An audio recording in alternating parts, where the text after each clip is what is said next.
रसघनमोहनमूर्तिं विचित्रकेलिमहोत्सवोल्लसितं राधाचरणविलोडित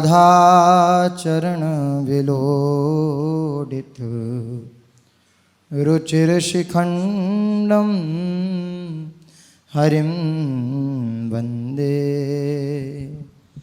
राधा चरण विलोडित रुचिरशिखण्डं हरिं वन्दे।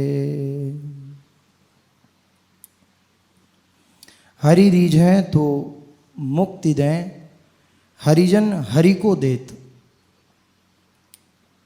महापुरुषों ने ये वाक्य उद्धृत किया कि जब श्री हरि प्रसन्न होते हैं तो वे मोक्ष आदि बड़ी बड़ी रिद्धि सिद्धियां देकर के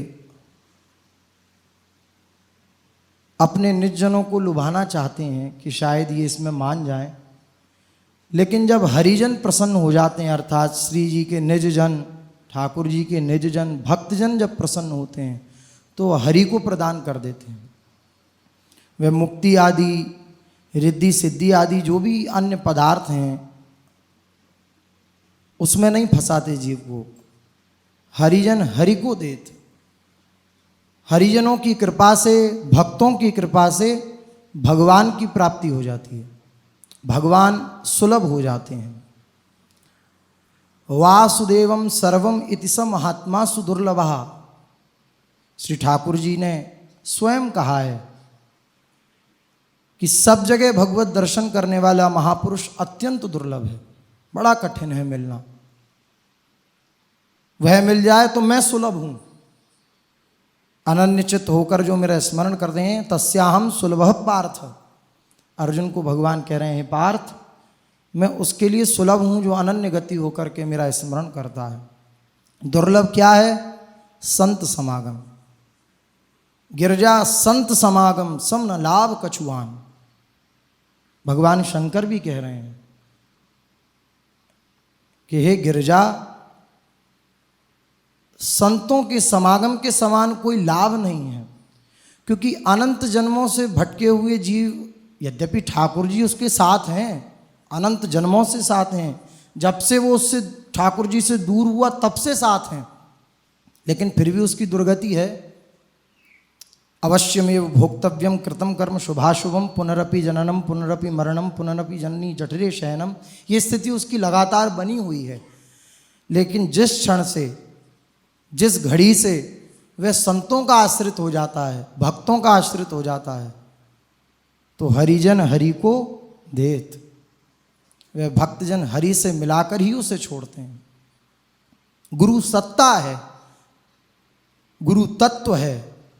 जब तक वो परम तत्व से अर्थात श्री हरि से उनकी नित्य लीला में प्रवेश नहीं करा देती, तब तक वो हमारा साथ नहीं छोड़ती, नहीं छोड़ती। कौन लाई यहाँ तक? वह गुरु सत्ता ही तो लाई, आगे भी वही ले जाएगी। तो हरि रीझें तो मुक्ति दें, पर हरिजन हरि को देत। वो तुरंत श्री हरि को प्रदान कर देते हैं, तुरंत श्री हरि से मिला देते हैं।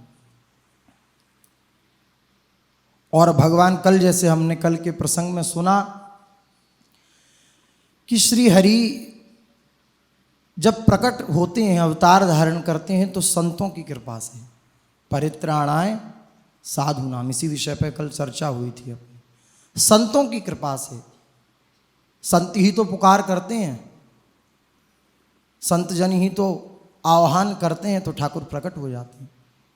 मुख्य रूप, मुख्य प्रयोजन संत ही हैं श्री हरि के प्रादुर्भाव का। जीवन मुक्त महात्मागण जीवन मुक्तावस्था प्राप्त हो जाने पर भी संसार का कल्याण करते हैं, क्योंकि हेतु रहित हैं। संसार का जो स्वभाव है वह ऐसा है कि अपना काम बन जाए, फिर हमें नहीं पता कि किसके साथ क्या व्यवहार या दुर्व्यवहार हो। अपना कार्य संपूर्ण होना चाहिए। दूसरे की चिंता सांसारिक वृत्ति वाले मनुष्य की नहीं रहती। हेतु रहित जुग जग जुग उपकारी। इस जगत में केवल दो जने, केवल दो ही हेतु रहित हमसे प्यार करते हैं। वे कौन? तुम और तुम्हारा सेवक असुरारी। एक तो हरिजन प्यार करते हैं हेतु रहित, निस्वार्थ प्रेम। क्या स्वार्थ है महापुरुषों का? वो तो जीवन मुक्तता को प्राप्त हैं, लेकिन फिर भी हम जैसों पर द्रवित होकर के वे स्वयं भी आते हैं हम लोगों के बीच में, और ठाकुर को भी हमारे बीच में उपस्थित करने की भरपूर चेष्टा करते हैं और उपस्थित कर देते हैं। संतों की ये महिमा, इसलिए हरिजन हरि को देते, मुक्तावस्था को प्राप्त हैं, जीवन मुक्त हैं। ठाकुर जी की, श्री जी की लीला में नित्य लीला परायण हैं। उनके साथ क्या उन्हें आवश्यकता है कि हम लोगों के बीच में आकर के और हमको उस मार्ग में लगाएं? लेकिन ये उनका हेतु रहित प्रेम है। और विडंबना यह है कि आज तक अनंत जन्मों तक हेतु रहित प्रेम हमें करने वाला कोई मिला नहीं, तो हमें महापुरुषों पे भी विश्वास नहीं होता कि अच्छा ये हमसे प्रेम करते हैं। नहीं, कुछ तो है। कभी किसी ने हमें स्वार्थ रहित प्रेम नहीं किया। यही नहीं, वे ही अवतार धारण करने के लिए ठाकुर जी को बाध्य करते हैं, प्रार्थना करते हैं, आह्वान करते हैं। ऐसे ही महान जीवन मुक्त महात्माओं के जन्म से ही जो श्री भगवान में संयुक्त होकर श्री भगवान को लोकहित के लिए अवतार द्वारा संसार में प्रकट कराते हैं, ऐसे महात्मा को ही परोपकार सर्वोपरि है। विवेक चूड़ामणि में श्लोक धृत हुआ है, शांता महंतो निवसन्ति संतो वसंतवल्लोकहितं चरन्तः। आह, तीर्णाः स्वयं भीमभवार्णवं जना अहेतुनान्यान्यपि तारयन्तः। अयं स्वभावः स्वत एव यत्पर श्रमापनोदर्प्रवणं महात्मनां सुधांशुरेव स्वयमर्ककर्कश प्रभाभितप्तामवती क्षितिम किल। बहुत सुंदर बात विवेक चूड़ामणि में कह रहे हैं। शांति स्वभाव युक्त महात्मा वसंत ऋतु के सदृश केवल संसार का हित करते हैं। जैसे वसंत ऋतु आकर के हर फूल हर पत्ती में एकदम नई ऊर्जा उत्पन्न कर देती है, वसंत ऋतु का प्रादुर्भाव अर्थात नई ऊर्जा का प्रादुर्भाव, ऐसी संतजन इस पतझड़ में आकर के, संसार रूपी पतझड़ में आकर के और वसंत ऋतु का कार्य करते हैं। भक्ति हित जे शरण आए, द्वंद्व दोष जो सब घटे, कमल करजन अभय दीने, कर्म बंधन सब कटे। ये कार्य संतों के द्वारा होता है। श्री हरि तो सर्वत्र हैं, लेकिन ये कार्य नहीं कर पाते। जब वसंत ऋतु का प्रादुर्भाव होता है तो सदा वसंत रहत वृंदावन, उसी वृंदावन में उसी वसंत ऋतु में श्री हरि को निजजन प्रार्थना करके उसी वसंत ऋतु में बुला करके दर्शन करा देते हैं। ऐसे श्री हरि के निज जन हैं। कैसे हैं? वसंत वल्लोक हितम चरंतः। जैसे वसंत लोक हित के लिए आता है, ऐसे ही लोक हित के लिए चरंतः विचरण करते रहते हैं महापुरुष जन। वे निस्वार्थ बुद्धि से कठिन संसार सागर से लोगों को तारते हुए आप भी तर जाते हैं। सब जनों को तारते हुए आप भी तर जाते हैं, आप भी उस परम तत्व तक पहुंच जाते हैं। जैसे यह चंद्रमा सूर्य की कर्कश प्रभा से संतप्त पृथ्वी को तृप्त किया करता है। पूरे दिन ये सूर्य संतप्त करता है पूरी भूमि को, लेकिन रात्रि जब होती है तो उस रात्रि में चंद्रमा आकर उस कर्कश प्रभा से संतप्त पृथ्वी को तृप्त कर देता है, उस तप्त भूमि को तृप्त कर देता है। वैसे ही दूसरों के श्रम अर्थात कष्ट का नाश करने में तत्पर ये महात्मा जन स्वयं सिद्ध स्वभाव से, अर्थात इनका स्वभाव है कृपा रूप युवपु धर्यो। इनका ये स्वभाव है। ठाकुर जी के अवतार होते हैं ना, अंश अवतार, कला अवतार, अंशांश अवतार और पूर्णावतार, आवेशावतार, अनेक अवतार हैं, गर्ग संहिता में वर्णन है। इसी प्रकार ये कृपा अवतार संतों के रूप में श्री ठाकुर जी प्रकट होते हैं, वही होते हैं। और उन संतों के हृदय में आकर के कृपा रूप से और इस संतप्त, इस तप्त भूमि को, इस तप्त संसार को तृप्त कर देते हैं। ऐसे संतजन, ऐसे संतजन कैसे होते हैं? अन्य समस्त कार्य छोड़कर जो सर्वदा एकमात्र भगवान का ही अवलंबन लिए रहते हैं। इन संतों का स्वभाव क्या होता है? सब कार्यों को छोड़ करके सर्वदा श्री हरि का अवलंबन जिनने ले रखा है। अवलंबन अर्थात सहारा, आश्रय। जिसके जीवन में केवल श्री हरि का आश्रय है, केवल हरिप्रिया का आश्रय है, वही संत है, वही महात्मा है, वही साधु है। और कोई नहीं उनका कहलाने वाला श्री हरि के सिवा। कुंती जी ने भी यही बात कही है, नमो किंचन वित्ताय।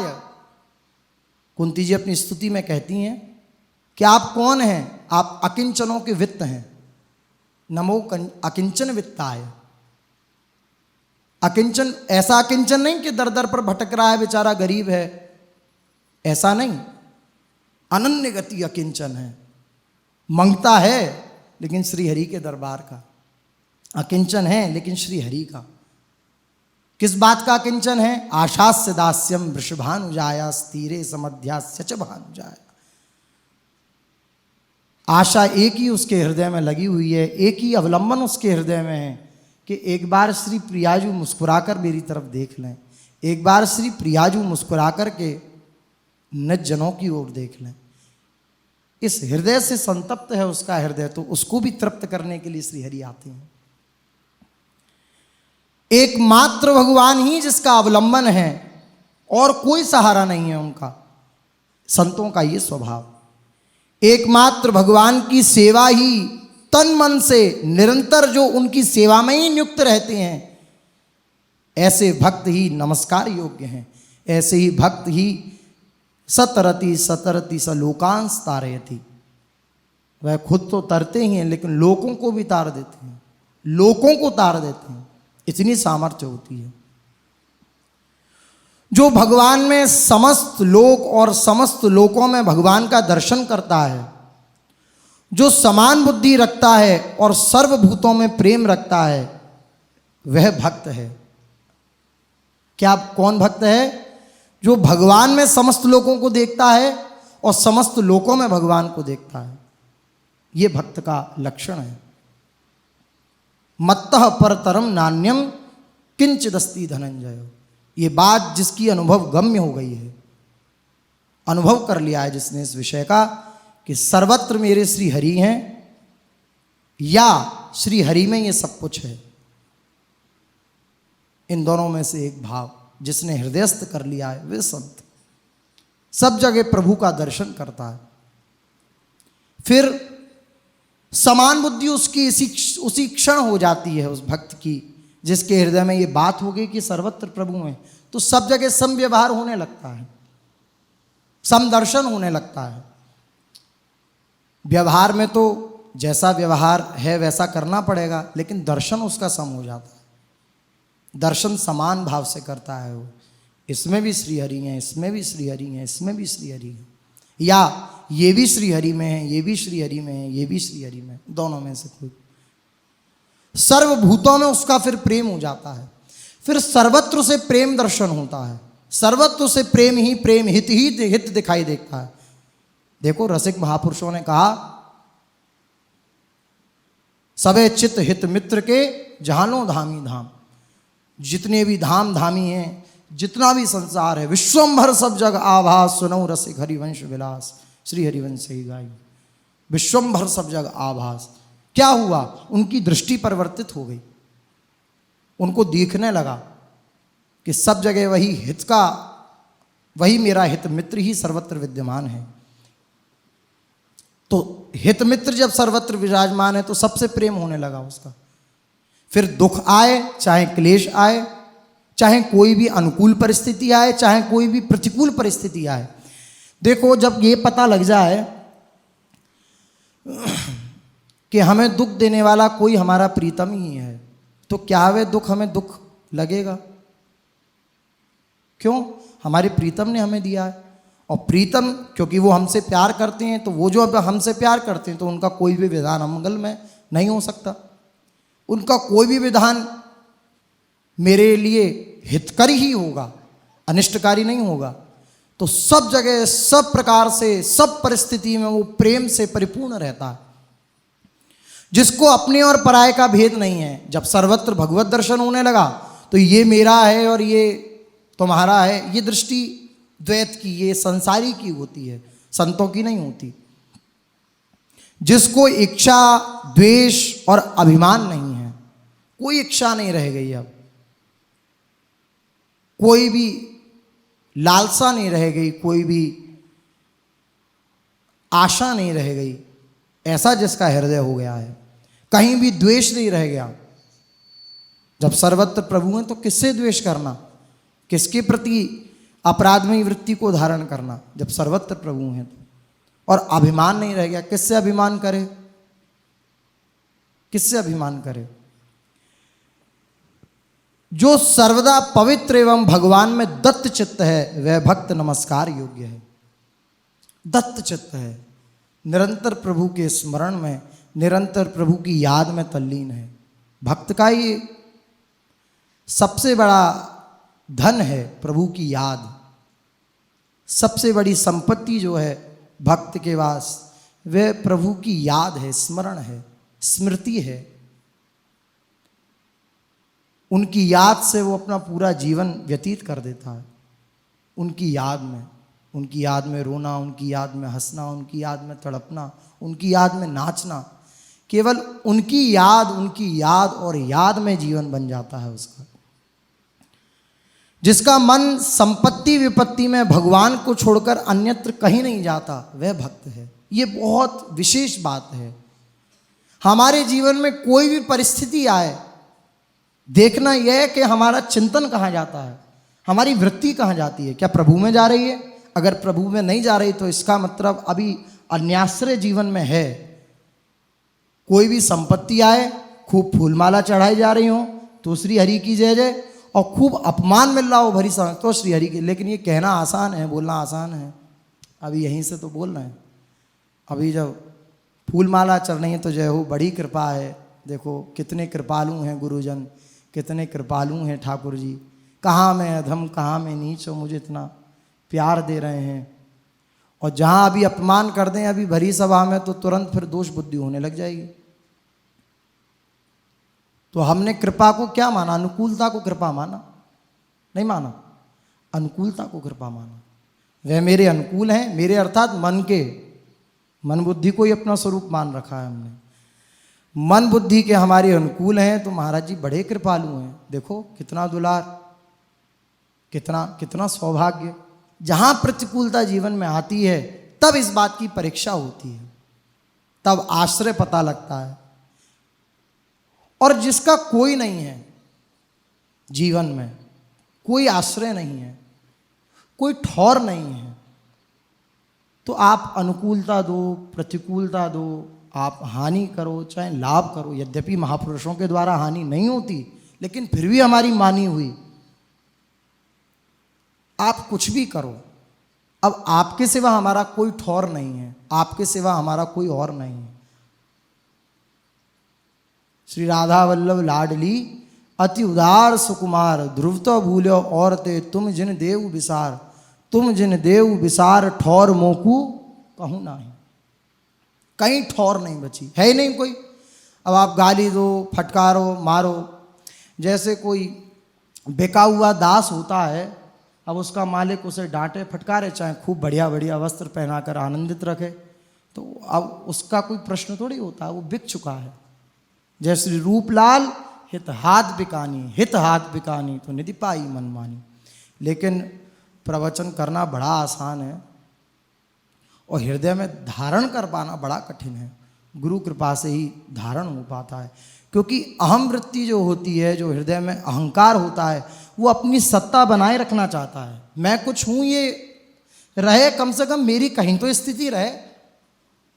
और सदगुरु का काम ही ये होता है, प्रभु का काम ही ये होता है कि बिल्कुल आपका अस्तित्व खत्म हो जाए, बिल्कुल आप नहीं रहो, केवल वो ही वो रहें, तू ही तू रहे, आपका अस्तित्व खत्म हो जाए।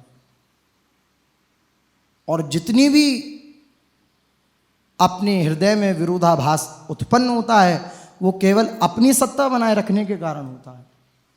मैं ऐसा, फलान को ऐसा नहीं करना चाहिए था, अच्छा उसने कर दिया, महाराज ने कुछ नहीं कहा, हमें कह दिया। अपनी सत्ता बनाए रखना, मैं कुछ हूं, इस अपनी सत्ता को ही जो कंक्रीट की तरह एकदम पैरों में चुभ रही है, श्री प्रियालाल के चुभेगी, उस कंक्रीट को ही, अभिमान रूपी कंक्रीट को ही एकदम पाउडर बना देते हैं निज जन श्री ठाकुर जी के। ये हरिजनों की कृपा होती है, ये भक्तों की, ये सद्गुरुदेव भगवान की कृपा होती है। जब ऐसा होता है तब संपत्ति और विपत्ति में उस भक्त का समान भाव हो जाता है, और भगवान को छोड़ करके अन्यत्र उस स्थिति में भी उसका मन कहीं और नहीं जाता। कारण इसका मात्र इतना है क्योंकि उसका अन्याश्रय नहीं होता। अगर अन्याश्रय जरा सा भी है तो संपत्ति और विपत्ति मिलने पर सबसे पहले जिसका आश्रय ले रखा है उसकी याद आएगी, उसका स्मरण आएगा। झांकना है हमें कि कभी भी कोई अनुकूल परिस्थिति हो या प्रतिकूल हो तो हमारे हृदय का झुकाव किधर होता है, हरिप्रिया के चरणों में होता है या फिर अन्यत्र जो मानी हुई हमारी स्वीकृतियां हैं उनके प्रति होता है, कहाँ होता। भक्त का लक्षण क्या है? जिसका मन संपत्ति विपत्ति में भगवान को छोड़कर अन्यत्र कहीं नहीं जाता,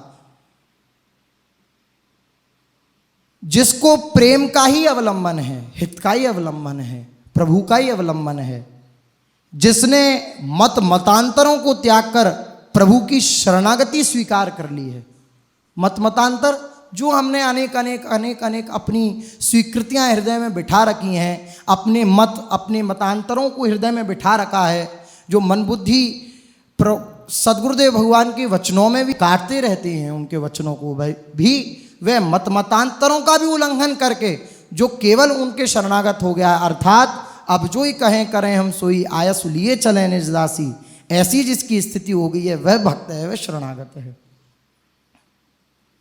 ऐसे शरणागतों के ही बुलाने पर ठाकुर जी आते हैं, जिनकी अभी पीछे चर्चा करी विवेक चूड़ामणि से, जो सर्वदा चातक की नाई एकनिष्ठ हैं। उड़िया बाबा के उपदेश हैं ये। भक्त कैसा है? जो चातक की नाई है, चातक की तरह है। चातक की जैसी उसकी दृढ़ प्रतिज्ञा है कि अब श्री हरि के सिवा मेरा कोई नहीं। अर्थात चातक के लिए जैसे स्वाति की बूंद, ऐसे ही भक्त के लिए श्री हरि के सिवा कोई नहीं। कैसी विचित्र स्थिति का चातक की भी वर्णन पूज्य महाराज श्री ने कई बार किया। बाण लगा बहेली का तो गंगा में गिर गया, लेकिन चोंच ऊपर किए हुए जब तक प्राण हैं। क्यों? कहा चातक से कि तू पागल है, अरे गंगा पवित्र है, महापवित्र है, तेरे अगर उधर में इसका जल चला जाएगा तो मुक्ति को प्राप्त होगा। बोले नहीं, मेरा प्रेम केवल स्वाति नक्षत्र की बूंद से है, मैं केवल उसी का जल पान कर सकता हूं और कुछ नहीं। यहां तक भी वर्णन है कि उसी वृक्ष के नीचे वो बैठता है जो स्वाति नक्षत्र की बूंदों से जो पोषित होता है वृक्ष, जो लता, उसी के नीचे वो बैठता है। कैसी अपार शरणागति उसकी है, वाह। तो जो सर्वदा चातक की तरह एकनिष्ठ है, जिसका कोई और नहीं है, सर्वदा लक्ष्मण की नाई स्वतंत्रता से रहित है। हम सब स्वतंत्र होना चाहते हैं, हमारे मन बुद्धि हमेशा स्वतंत्र रहना चाहते हैं, कोई ऊपर शासन करने वाला ना हो। लेकिन यहाँ उपदेश में कह रहे हैं कि जो लक्ष्मण की तरह स्वतंत्रता से रहित है, 14 वर्ष वनवास में कभी भी लक्ष्मण जी ने आंख बंद नहीं करी, हमेशा आसनासीन होकर के और श्री राम जी का रक्षा कवच बन करके रहे श्री लक्ष्मण जी। ऐसा गुरु और इष्ट का, शास्त्र और गुरु का जिसने परतंत्रता स्वीकार कर रखी है वही भक्त है। उसका परिणाम क्या हुआ कि वो सर्वदा द्वंद्वों से द्वंद्वातीत हो गया। शीतोष्ण आदि, रागद्वेष आदि बड़े बड़े जो दुख जलाते रहते हैं जीव को, उन सब से ऊंचा उठ गया। वैसा भक्त प्रभु को अत्यंत प्रिय है और उन्हीं की प्रार्थना से ठाकुर जी प्रकट होते हैं। जो भगवान के अतिरिक्त और किसी को नहीं जानता, न किसी को चाहता है, जिसका मन स्थिर है, वही भक्त नमस्कार योग्य है। जो भगवान को इसी शरीर से प्राप्त करने की लगन में लगा हुआ है, इन्हीं नैनन सब सुख देखे, अपनों जन्म सुफल करी लेखे, जिसकी आशा बंधी हुई है कि इन्हीं नेत्रों से मैं प्रिया प्रीतम का साक्षात्कार करूं, वही भक्त नमस्कार योग्य है। जिसने भगवान को एकमात्र सत्य वस्तु माना है और उनके प्रति आत्मसमर्पण कर दिया है, वही भक्त है। ऐसे भक्तराज के दर्शन, प्रणाम, सेवा आदि करने वाले का जीवन धन्य है। ऐसे भक्त की कृपा से प्रेम की वृद्धि होती है और कामना जो हमारे हृदय में हर समय हमें जलाती रहती है, उसका नाश हो जाता है। भक्त का हृदय ही भगवान का विलास स्थान बन जाता है। भक्त का हृदय ही श्री ठाकुर जी की केली भूमि बन जाता है। श्री भगवत रसिकदेव जी कह रहे हैं, हमारे और वृंदावन और माया काल जहाँ नहीं व्यापे तहाँ रसिक सिर मोर। छूट जाए सत असत वासना मन की दौरा दौर। भगवत रसिकदेव जी कह रहे हैं, उनके हृदय में ही केली कुंज बन जाता है, उनका हृदय ही केली कुंज बन जाता है। ऐसे भक्त को त्याग कर और किसका संग करना चाहिए? किसी का संग, किसका संग करेंगे? भक्त संपत्ति, सिद्धि, केवल मुक्ति नहीं चाहता, वह सर्वस्व त्याग देता है और संपूर्ण रूप से भगवान को समर्पित होता है, भगवान को समर्पित हो जाता है। अपना विसर्जन प्रभु के चरणों में कर देता है, भगवान में अपने आप की आहुति दे देता है और इसी ही आहुति को सर्वश्रेष्ठ यज्ञ माना है। अपनी आप की आहुति दे देना, अब मैं कहीं नहीं रहा, आप ही आप हो। भक्त का धन केवल श्री कृष्ण के चरण कमल होते हैं और वे केवल भगवान की कृपा से ही प्राप्त होते हैं। ऐसे भक्तों की प्रार्थना से, ऐसे भक्तों की कृपा से श्री ठाकुर जी अवतार धारण करते हैं, अवतार लेते हैं, उतरते हैं हम सब जीवों का पालन करने के लिए, पोषण करने के लिए प्रकट में उतरते हैं। यही अवतार का रहस्य है। कुंती जी क्या कह रही हैं? आपका अवतार क्यों होता है? अपनी स्तुति में बता रही हैं कि आप अवतार क्यों लेते हैं। अलग अलग मतों का श्री कुंती जी ने पहले उदाहरण दिया कि अमुक की भावना यह है, अमुक की भावना यह है, लेकिन आपकी कृपा से जो मेरे हृदय में उत्पन्न हो रही है भावना, श्री कुंती जी उसका उदाहरण कर रही हैं। केचिदाहुरजं जातं पुण्यश्लोकस्य कीर्तये यदोह प्रियस्यान्ववाये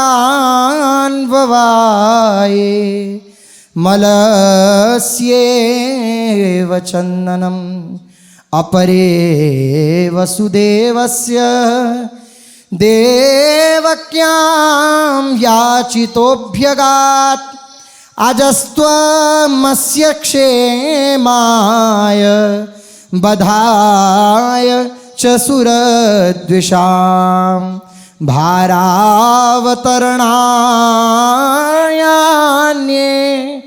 भुवो नाव इवो दधौ सीदन्त्या भूरि भारेण जातो ह्यात्म भुवार्थितः।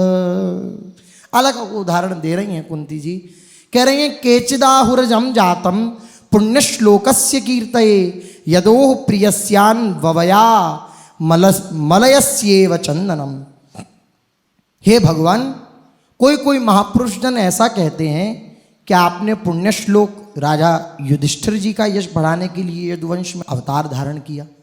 किन्हीं किन्हीं महापुरुषों का ये मत है कि यदुवंश में युधिष्ठिर जी का यश बढ़ाने के लिए, उदाहरण भी है, प्रमाण भी है इस बात का, पुण्य श्लोको नलो राजा पुण्य श्लोको युधिष्ठिर। युधिष्ठिर जी का यश बढ़ाने के लिए अपने अवतार धारण किया, ठीक है, प्रणाम है। कई कई महापुरुषों का, किन्हीं किन्हीं महापुरुषों का यह भी मत है कि चंदन जिस प्रकार मलयाचल की कीर्ति बढ़ाने के लिए उसमें उत्पन्न होता है, मलयाचल पर्वत पर चंदन पाया जाता है, मलयाचल पर्वत की कोई अलग से कीर्ति नहीं है, क्योंकि उस पर मलय चंदन उत्पन्न होता है इसलिए उसकी कीर्ति है। इसी प्रकार चंदन उत्पन्न होता है तो मलयाचल पर्वत की जैसे कीर्ति है, इसी प्रकार आपने यदु महाराज का यश बढ़ाने के लिए आपने यदुवंश में अवतरण किया। मानो यदु महाराज पर्वत हैं, मलयाचल पर्वत हैं और आप चंदन के समान हैं। इस प्रकार आपने यदु महाराज की कीर्ति बढ़ाने के लिए यदुवंश में अवतरण ग्रहण किया। श्री कुंती जी कह रही हैं, किन्हीं किन्हीं महापुरुषों का कथन है कि श्री वसुदेव जी ने अपने पूर्व जन्म में आपसे प्रार्थना की थी कि आप उत्पन्न हो, पुत्र रूप में तपश्चर्या की थी, इसलिए आप उनकी प्रार्थना को स्वीकार करके उनकी प्रार्थना से ही साधुजनों की रक्षा और देवद्रोही दानवों का वध करने के लिए श्री देव जी के गर्भ से प्रादुर्भाव आपने धारण किया, आप अवतार धारण किया आपने। किन्हीं किन्हीं महापुरुषों का ये मत है। अपरे वसुदेवस्य देवक्याम याचितोभ्यगात। किन्हीं किन्हीं का विचार है कि समुद्र में डूबती हुई नौका के समान पृथ्वी अत्यंत भार के कारण दबी जा रही थी, तो उसका भार उतारने के लिए ब्रह्मादि देवताओं ने जाकर के श्रीहरि के शरण होकर उनसे प्रार्थना करी कि आप इस भार से पृथ्वी को हल्का करें, इसलिए आपने पृथ्वी पर अवतरण लिया, अवतार लिया। किन्हीं किन्हीं महापुरुषों का यह भी मत है, लेकिन मेरा क्या मत है, आपकी कृपा से जो मैं समझ पा रही हूं, ये सब महापुरुष प्रणाम करने योग्य हैं, लेकिन मैं एक बात कहूं श्री ठाकुर जी, हे श्री कृष्ण, आपने केवल और केवल किस लिए अवतार धारण किया है? शृण्वन्ति गायन्ति गृह्णन्त्यभीक्ष्णसः स्मरन्ति नन्दन्ति तवेहितं जनाः त एव पश्यन्त्यचिरेण तावकं भवप्रवाहो परमं पदाम्बुजम्। बहुत सुंदर बात श्री कुंती जी कह रही हैं। क्यों आपने अवतार धारण किया?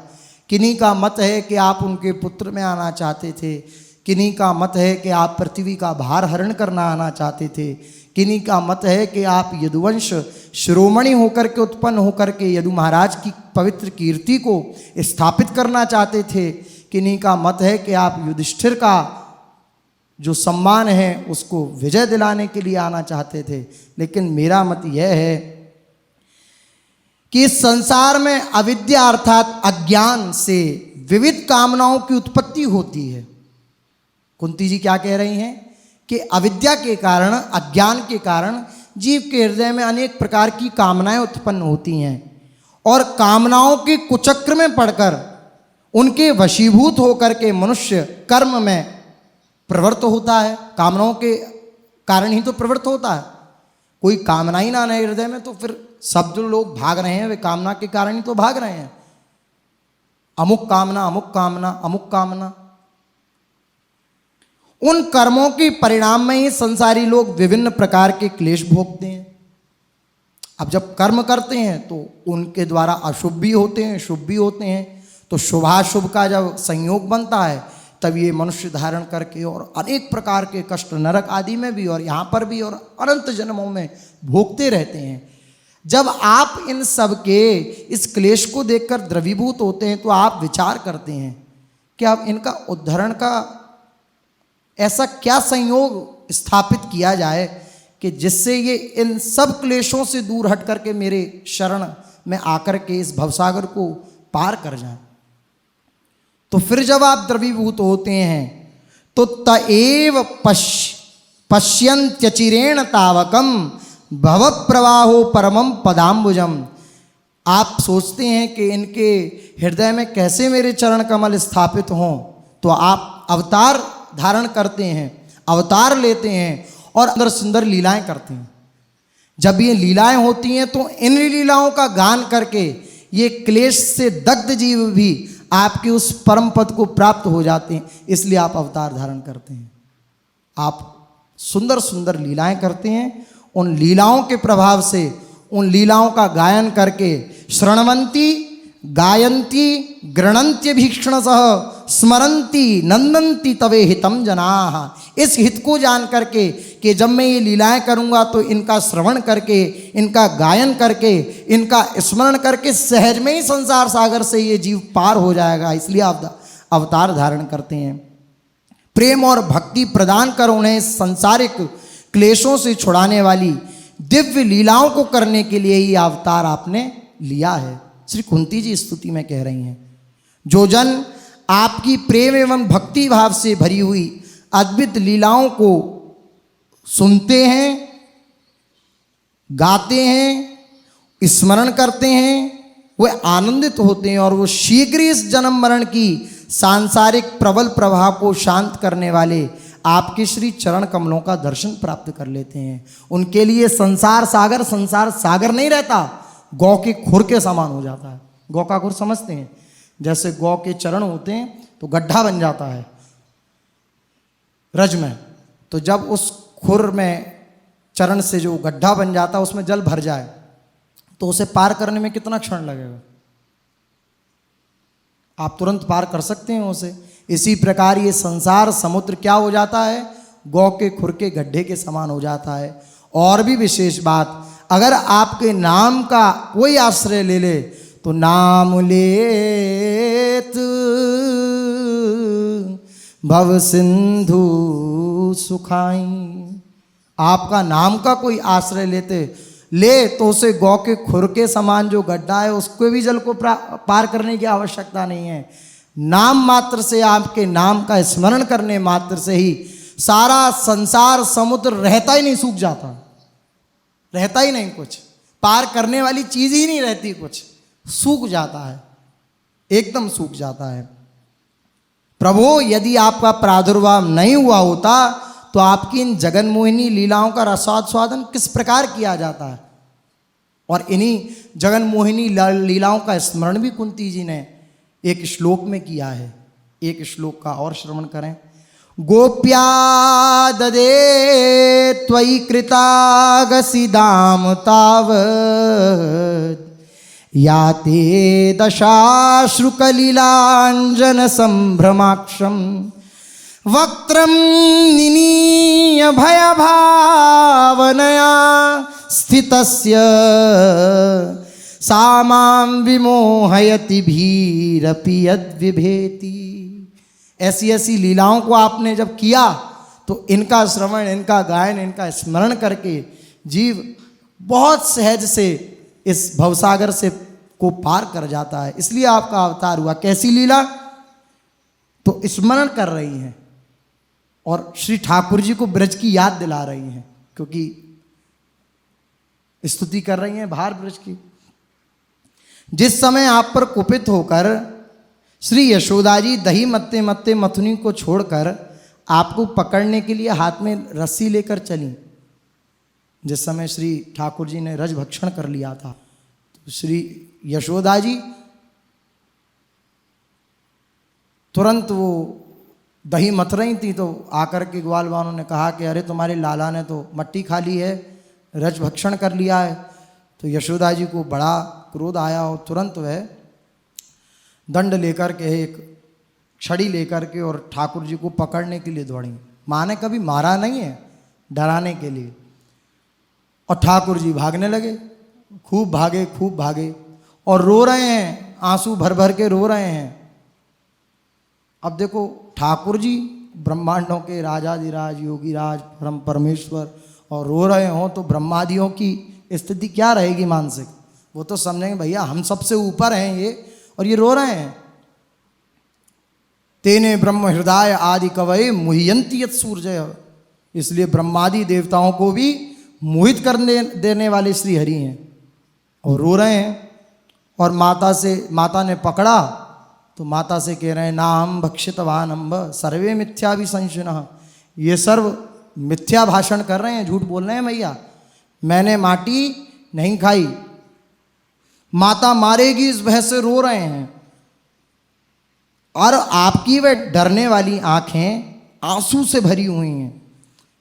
कज्जल नीचे की ओर बह रहा है क्योंकि आंसुओं का प्रभाव हो रहा है और आपने मुख को नीचे कर लिया है भय के मारे। जैसे कोई गलत कार्य करे आए तो उसके अंदर भय रहता है ना, तो नीचे कर लेता, पता है कि डांट पड़ेगी तो आपने नीचे कर लिया है मुख। प्रभु आपकी वह बाल लीला की अद्भुत अवस्था मुझे आज भी विस्मित कर रही है।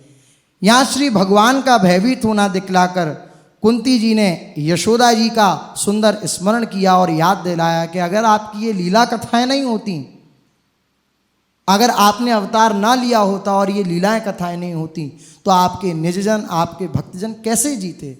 उनका स्मरण, उनका गायन, उनका श्रवण कथन सुमिरन परितीति, सेवक जी कह रहे हैं। वैष्णव का, भक्तों का जीवन ही क्या है, केवल श्रवण करना उन्हीं का, स्मरण करना उन्हीं का और गायन करना उन्हीं का। इसलिए आप इस धरातल पर अवतार लेते हैं और हम जैसे जो संसार में दग्ध प्राणी हैं उन सबको अपनी लीला कथाओं के द्वारा, अपने संत जनों के द्वारा सुनवा कर और आप हमें इस संसार सागर से पार कर देते हैं। श्री राधा वल्लभ लाल।